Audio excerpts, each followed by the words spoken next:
Hello, আসসালামু আলাইকুম। শেখ হাসিনা পালানোর পর থেকেই ফেসবুকে খুব ভেসে বেড়াচ্ছে যে শেখ হাসিনার গত ১.৫ দশকের শাসনে কি পরিমাণ টাকা বাংলাদেশ থেকে বাইরে পাচার হইল। তো কোনো পোস্টে আমি দেখলাম যে প্রত্যেক সেকেন্ডে ২২,০০০ কোটি টাকা পাচার হইছে। তো আমি ভাবলাম যে ফেসবুকের তথ্য তো একটা বিশ্বাস করার উপায় নাই। তো আমি একটু চেক করে দেখি আসলে কি পরিমাণ টাকা পাচার হইল। তো চেক করতে গিয়ে দেখলাম যে ওয়াশিংটন ভিত্তিক একটা সংস্থা গ্লোবাল ফিন্যান্সিয়াল ইন্টিগ্রিটি তারা জানাচ্ছে যে ২০০৯ সাল থেকে ২০২৪ সাল পর্যন্ত এই ১৫ বছরে বাংলাদেশ থেকে ১৭,৬০,০০০ কোটি টাকা পাচার হইছে। একই সংস্থা আরো জানাচ্ছে যে শুধুমাত্র আন্তর্জাতিক বাণিজ্যের মাধ্যমে প্রত্যেক বছর গড়ে বাংলাদেশ থেকে ৮০,০০০ কোটি টাকা পাচার হয়েছে। তার মানে শুধু আন্তর্জাতিক বাণিজ্যের মানে মাধ্যমেই বাংলাদেশ থেকে ১২ লক্ষ কোটি টাকার বেশি পাচার করা হয়েছে। তো আমার মাথায় আসলো যে আচ্ছা দেখি তো সরকার যেই উন্নয়নের গান গাইলো এতদিন, তো সেই বিরাট বিরাট প্রকল্প মেট্রো রেল, পদ্মা সেতু, তারপরে কর্ণফুলী টানেল, রূপপুর পরমাণু বিদ্যুৎ কেন্দ্র, এগুলো আসলে এই পাচার করা টাকা দিয়ে কতগুলো বাড়ানো যায়?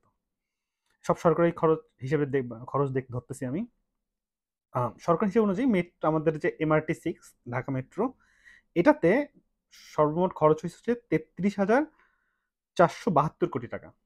তার মানে যেই পরিমাণ টাকা গত ১৫ বছরে পাচার হয়েছে, সেই পরিমাণ টাকা দিয়ে MRT-6 এর মতো ৫২টা প্রকল্প করা যায়। পদ্মা সেতুর খরচ ছিল ৩২,৬০৫ কোটি টাকা।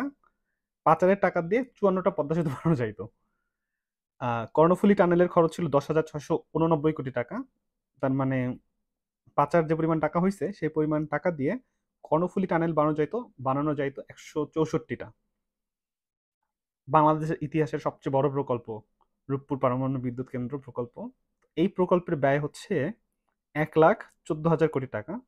তো পাচার হওয়া টাকা দিয়ে এরকম প্রকল্প করা যেত ১৫টা।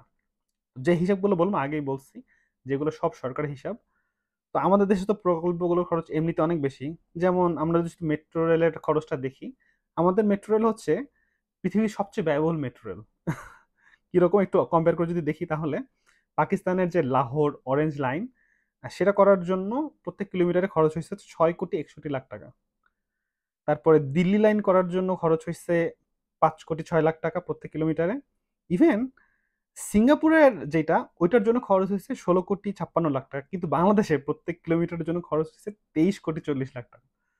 তো বোঝাই যাচ্ছে যে যদি খরচের ইয়েটা সঠিক হইতো, তাহলে আহ পাচারের টাকা দিয়ে করা প্রকল্পের পরিমাণ ৫২টা, ৫৪, ১৬৪ বা ১৫টা, এটার চেয়ে অনেক বেশি হইতো।